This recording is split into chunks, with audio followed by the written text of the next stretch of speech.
Ladies and gentlemen, welcome back to another episode of Bunge Podcast. This is the place where we get to give you updates not only in Kenya, but across the globe as well. So today I'm with one ambitious, one courageous, and one audacious young leader by the name Peter Kalerwa Salasya. That is Member of Parliament, Mumias East. Peter Salasya, how are you doing? I'm fine. It's good to see you. Yeah, sure. Yeah. Today I just wanted to break down of what whatever happened in the recently on Sunday. That is during the Kenya versus Gabon World Cup qualifiers match. And for you, it was an event that you went thinking that you were supposed to have some good time with the Kenyans who love and support you. But it was so unfortunate that the event turned out to be something that you never expected. And for me, I can say that is how things were, but you never expected such a thing to happen. So question number one, we do understand that just because you've got different political opinions doesn't mean that the only way to solve that kind of issue is to ensure that we inflict some sort of pain or intimidation to some young and ambitious leaders like you. So what are some of the things that you like to express, or rather the feelings, or rather your thoughts that I would like to express following the incident, the unfortunate incident that you experienced on that fateful day?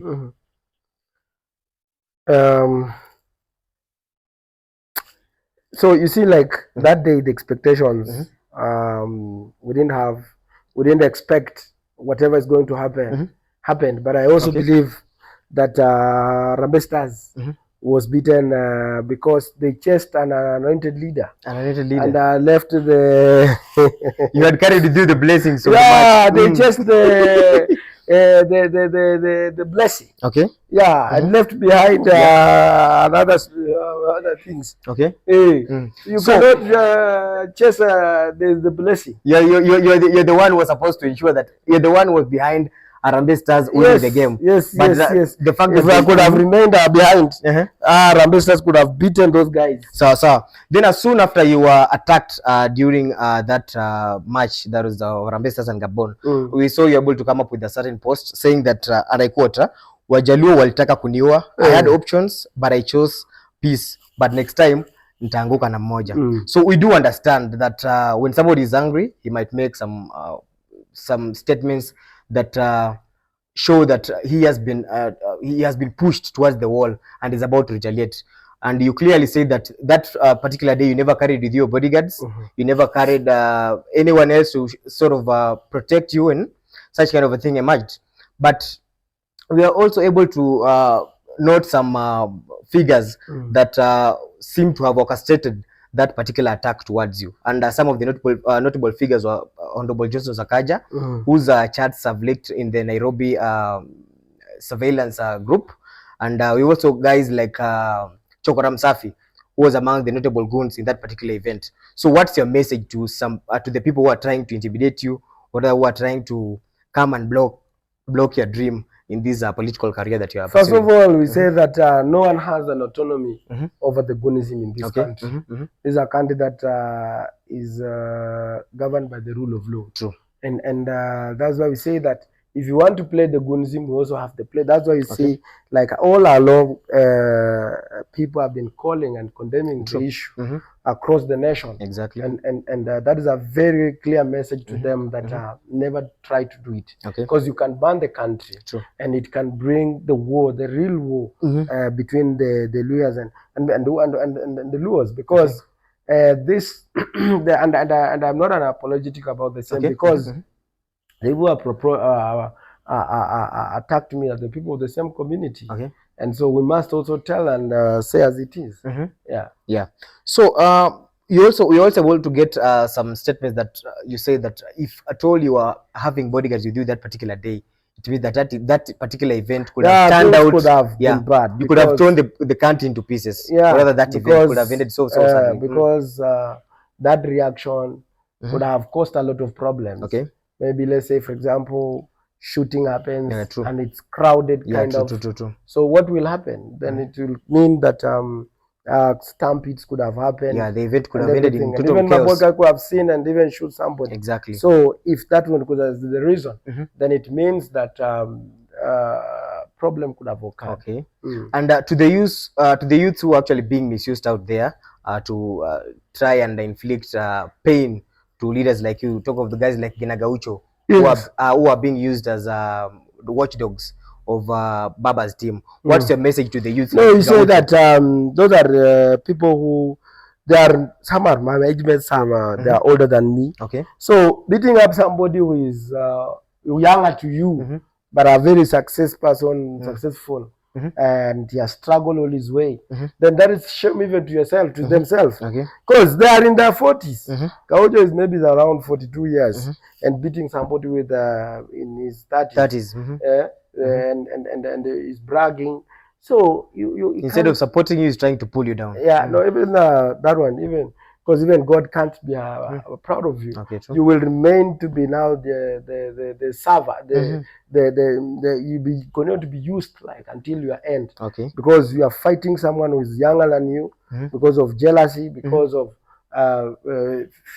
small money. Then at the end of the day, you will pay for it. Okay. True.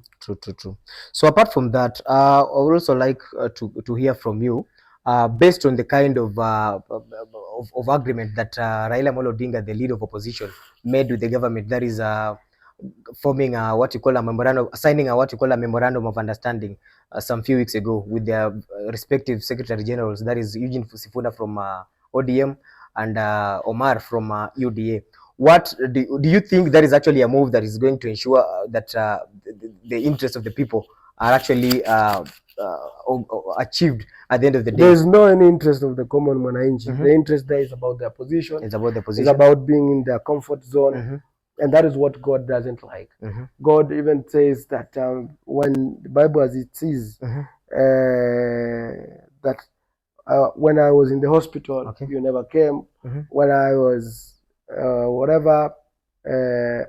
hungry, you never gave me whatever. So the Kenyans are failing, are struggling. But now instead of you coming and standing with them, you have decided to abandon him and go and sit with them. You ought to struggle with them in their thickness, in their hard times, so that when the better days comes ahead, you will be able to they'll be able to remember. Because Kenyans will always remember. They will always remember. So after that incident of you getting attacked, we're able to get some comments from different people. Of course, we've got quite a majority of the comments that we get from various social media platforms were from the people who actually love the kind of work that you do as a young politician. But also at the same time, we've got figures like Camilo Odhiambo and figures like Akina Ken Mijungu, who gave what you call negative remarks, considering the kind of attack they that were just giving up. Now, who is mainly outside the Luo Nyanza politics? Nobody. She's nobody. So she has to embrace them. Ken Mijungu is now turning into an ex-journalist, now turning into a blogger. A blogger to embrace these clansmen. So, but the fact remains that we are stronger, and it's now been bigger. It has been proven to them until they came with the narrative that we are paying people because everybody's talking about it. True. Everybody's talking about it, and I think they should be wherever they are, that are wondering what is happening to them, because it has brought another new revolution, another move, and this is something that must be taken it very serious. And I just want to get your sentiments. Do you think that in 2027 is actually going to be a year that is going to change the geopolitics of this particular country? Because many of the people are actually anticipating to get to 2027 because they believe it's going to be a year of change. Personally, I want to hear from your side. Do you think 2027 is going to be a year of change, by the way you're looking at things? By the way, things are going to change in this country. Things are going to change. A lot of things are going to change. Number one, Kenyans are watching. Kenyans, even the president himself is not sure whether, the only thing that he doesn't know, who is going to campaign with him, is going to be his man. And if he should pray so hard, that it should be Kenyans versus a candidate. If it's going to be Kenya versus a candidate, then Ruto will win. But as it is, because right now no one knows. Yeah, true. But God is going to raise, and somebody will come, and he should pray so hard that maybe he gets to know who is going to be his key opponent.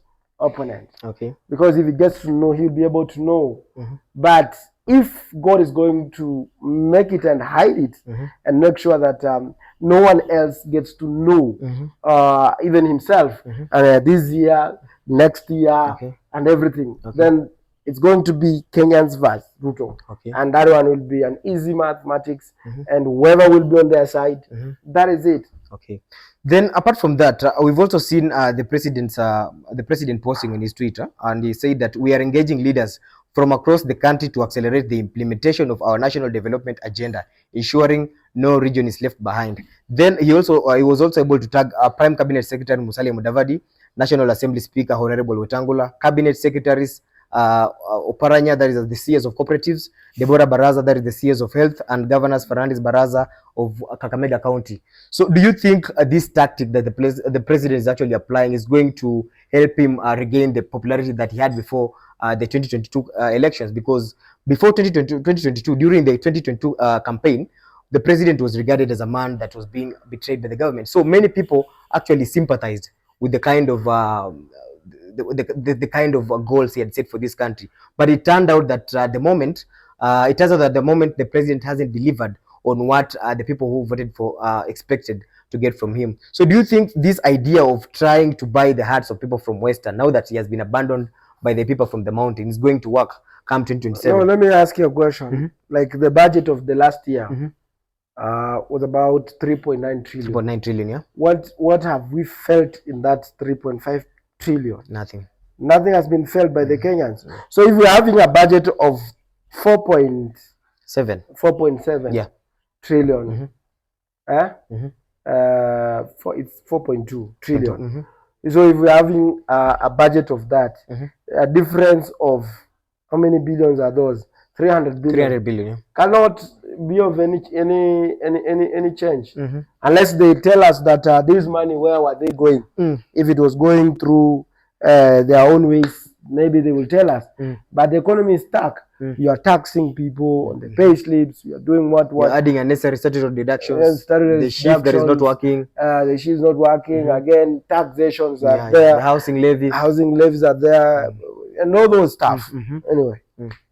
So let us also talk about the kind of challenges that we're facing work at home. We've got some rivals like Akina Rashid Echeza, who are trying to bring this sugar cane, the sugar. I think for the politics here, Rashid, we have finished it, and he has understood. He has understood you. And everything is okay. Everything is closed, and so everybody is playing his role. Now you're in good. You're doing good. Okay, so I think that was enough for today. And as we get towards the end of the show, I wanted to encourage the youths out there who are actually aspiring to be young politicians like yourself. And I don't know what some of the remarks that you can be able to give. Well, maybe I'll just tell them that for the young people who are there out, this is the time for you to be on the ground. Okay. There's no any other time to sell your name. Let the people know who you are. Let the people know your face. Okay. Let the people know your name.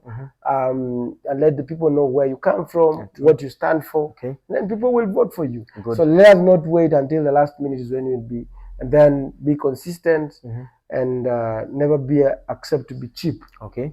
And to be bought by any person. Thank you very much, Mheshimiwa.